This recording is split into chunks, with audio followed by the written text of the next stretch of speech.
Précisément, nous avons éprouvé en 2001-2002 la nécessité, pour combattre le développement durable, qui était un slogan mystificateur, puisque le développement durable, d'une part, met à la fois met d'accord tous les acteurs du jeu économique. Donc, on a l'habitude de dire qu'une clé qui ouvre toutes les portes n'est pas une bonne clé.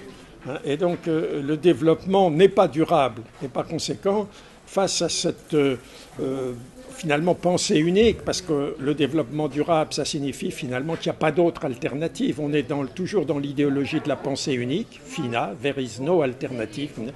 Et donc, il était nécessaire de proposer une alternative. C'est pourquoi on a lancé ce slogan de décroissance, qui est un slogan provocateur, pour signifier la nécessité de sortir de cette langue de bois productiviste, développementiste, c'est-à-dire qu'il faut sortir de la croissance, du développement, sortir du paradigme de la croissance et du développement, sortir de la société de croissance, inventer une alternative sociétale, c'est-à-dire un projet vraiment qui fait contraste avec la société productiviste, qui est un autre nom de la société de consommation, de la société consumériste, mais de la société capitaliste, pour l'appeler par son nom, parce que société fondée à la fois sur l'accumulation illimitée du capital, c'est-à-dire la croissance, et sur la consommation illimitée, et donc sur la destruction de la planète, destruction des ressources naturelles, création illimitée de besoins artificiels,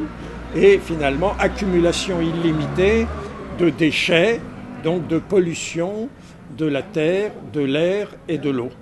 Je dirais que on se rend bien compte, tout le monde se rend bien compte qu'on va droit dans le mur, et qu'il faut sortir d'une société donc, qui a perdu le sens des limites, retrouver le sens des limites. Par conséquent, c'est nécessairement une société qui retrouve la frugalité, mais qui n'exclut pas pour autant l'abondance. Donc il s'agit d'inventer une société, pour le dire comme mon collègue anglais Tim Jackson, une société de prospérité sans croissance, ou comme je le dis moi, d'abondance frugale.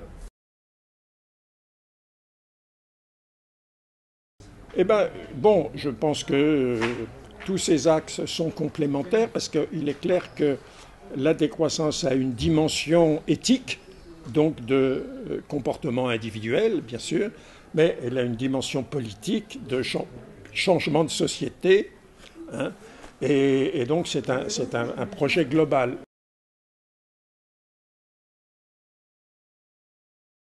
C'est assez toujours pareil. Demander la solution d'un problème en s'adressant à ce qui a créé le problème, c'est évidemment assez paradoxal, parce que c'est l'un des aspects de la société productiviste, effectivement.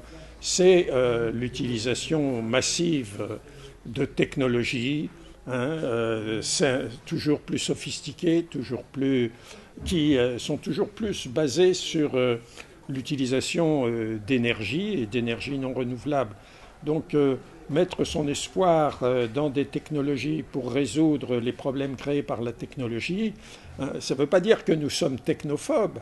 Il y aura nécessité d'utiliser des technologies, y compris sophistiquées, mais des technologies qu'il faut inventer dans l'optique du projet, parce que toutes les techniques actuelles, toute la science, la technoscience actuelle est pilotée par la logique de la croissance, c'est-à-dire par la logique en fait de l'accumulation du capital, de la recherche du profit. En fait, toute la recherche technoscientifique est financée par les firmes transnationales, dans l'objectif de faire des profits. Alors, évidemment, certains savants peuvent trouver des choses géniales, mais c'est toujours récupéré et utilisé dans le sens du système. Il faut changer la cabine de pilotage. Et c'est ça, au fond, le projet de la décroissance. En fait, on le voit bien, que ce soit en Espagne, en France, en Italie, partout dans les pays industrialisés, que la croissance, telle qu'on l'a rêvée, telle qu'on l'a connue pendant ce qu'on appelle en France les 30 Glorieuses, c'est fini. Et ça ne reprendra plus pour des tas de raisons, parce que on a épuisé les sources de la croissance, c'est-à-dire le pétrole bon marché essentiellement, mais aussi les autres matières premières. Et qu'à l'heure actuelle, on est dans des sociétés avec une croissance artificielle, fictive, spéculative souvent, et qui ne crée pas d'emplois. Donc pour avoir des emplois, il faudrait retrouver des taux de croissance de 4-5%, et ça ne reviendra jamais. Par conséquent, il faut, pour éliminer le chômage, qui est une catastrophe, il faut déconnecter complètement l'activité économique de la création, et que ça ne soit pas la croissance qui crée des emplois. Et pour ça, évidemment, il faut réindustrialiser nos sociétés, les reconvertir dans une forme plus écologique, plus durable, plus soutenable, et éventuellement réduire les temps de travail, parce qu'on a acquis des gains de productivité fantastiques, mais au lieu de profiter de ces gains de productivité pour réduire le temps de travail, au contraire, on en a profité pour produire encore plus, donc détruire encore plus vite la planète.